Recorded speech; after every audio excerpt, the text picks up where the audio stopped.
किसी की संपत्ति देख के प्रसन्नता, किसी को देख के आनंद आ जाए, यही है भजन। ये मान के चलो कि हमसे भजन हो रहा है।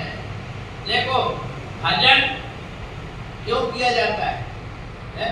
भोजन और भजन, आपको भोजन उपयोगी है ना, जितना भोजन उपयोगी है उतना आपको भजन भी उपयोगी है। अच्छा, भोजन किस लिए करते हैं? शरीर के पोषण के लिए।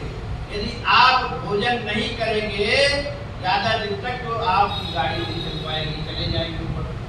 और तो शरीर का पोषण पुष्टि भोजन से होता है, इसलिए भोजन की आवश्यकता है।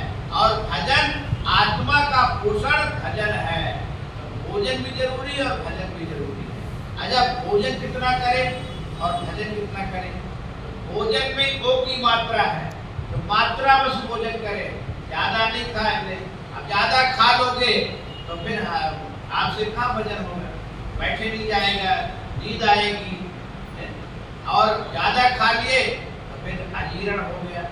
कहते भोजनम अमृतम, वैसे भोजन तो अमृत है, लेकिन वही भोजन ज्यादा खा लिए तो फिर वही विष के बराबर हो जाता है। अजीर्ण भोजनम विषम, तो विष के बराबर हो जाता है। इसलिए कम खाओ, कम खाओ।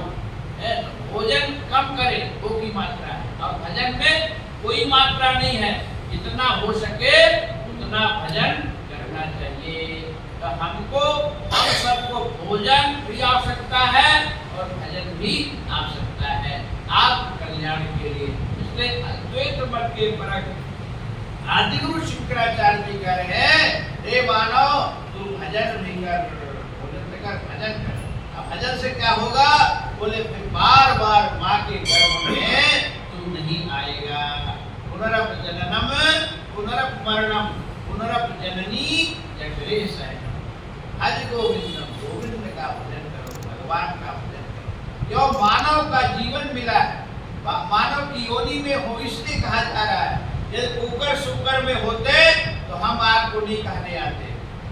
कुकर सुकर कोई सबसे सुनता है, मानव सुनता है। मानव कहा जाए, मानव का अर्थ क्या है? माँ मतलब है नहीं, नव मतलब नए पुराने।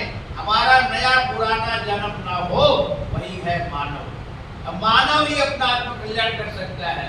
आपको भगवान उत्थान की ओर ले गए हैं, और यदि नहीं माने तो फिर पतन हो गया, फिर ऊपर सोकर गटर से कीड़ा, ये सब कौन बनता है?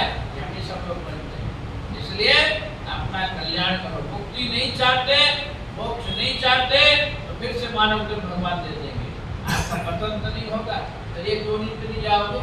इसलिए भजन जरूरी है, मानव मात्र को भजन जरूरी है। ये नहीं कि बस कहो कि महाराज आप तो संत महात्मा है, आप ही भजन करो, हम भजन तो करेंगे, आप क्या करोगे? क्या आप बस दुकान, मकान, परिवार, बाल बच्चे, नाते रिश्ते यही बस संभालोगे? यदि इतने तक सीमित रह गए तो फिर मानव के तन को समझ नहीं पाएंगे। इसलिए मानव हूँ, मानव है, ये फिर दोबारा जन्म